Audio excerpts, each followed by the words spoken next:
Praise the lord. Welcome to royal Christian YouTube channel.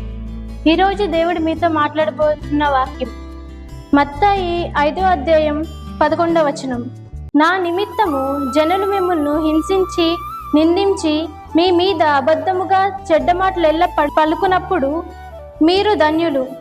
ఇక్కడ మనం చూస్తే నా నిమిత్తము అంటే క్రీస్తు నిమిత్తము అంటే దేవుళ్ళో మనం చేసే పనులు బట్టి మన పక్కన వాళ్ళే కానీ మన మిత్రులే కానీ మనల్ని నిందించిన మళ్ళీ హింసించిన అప్పుడు మనం ఏమవుతాం? ధన్యులం అవుతాం. కొరింథీయుల్లో చూసుకుంటే పౌలు గారు నాకు క్రీస్తు నిమిత్తం నాకు కలిగిన హింసలను బట్టి నిందలను బట్టి నేను ఆనందిస్తున్నాను అని చెప్తారు. ఇప్పుడు మనం కూడా మనకు క్రీస్తు నిమిత్తం మనకు కలిగిన హింసలు బట్టి నిందలు బట్టి మనం కూడా ఏం చేయాలి? ఆనందించాలి. ఎందుకు ఆనందించాలి? మనం క్రీస్తు నిమిత్తం మనం హింసింపబడితే మనం ఏమవుతాం అని ఉంది, ఇక్కడ ధన్యులం అవుతాం అని ఉంది. మనం బైబిల్లో చూస్తే మరియమ్మ గారు దేవదూత వచ్చి మరియమ్మ గారికి నీవు ఇలా గర్భవతి అవుతావు అని చెప్పి ఏ స్త్రీ భరించని ఆ నిందను ఆ మరియమ్మ గారు భరించారు.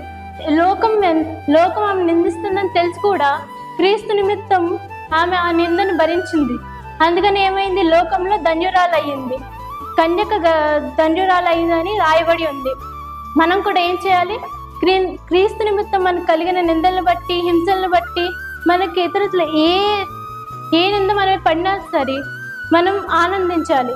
ఎందుకు? మనం ధన్యులం అవుతాం కాబట్టి. ఇప్పటి నుంచి మీకు కలిగిన హింసలు బట్టి నిందలు బట్టి మీరు బాధపడకండి. ఎందుకంటే లోకం పరంలో మనం వాళ్ళకి చెడు కార్యాలు చేస్తున్నట్టు అనిపించవచ్చు, కానీ దేవుని దృష్టిలో మనం ధన్యులం. ఈ చిన్న వాక్యం మీ జీవితాల్లో ఫలించాలని కోరుకుంటున్నాను. Please like, share and subscribe our channel. Amen.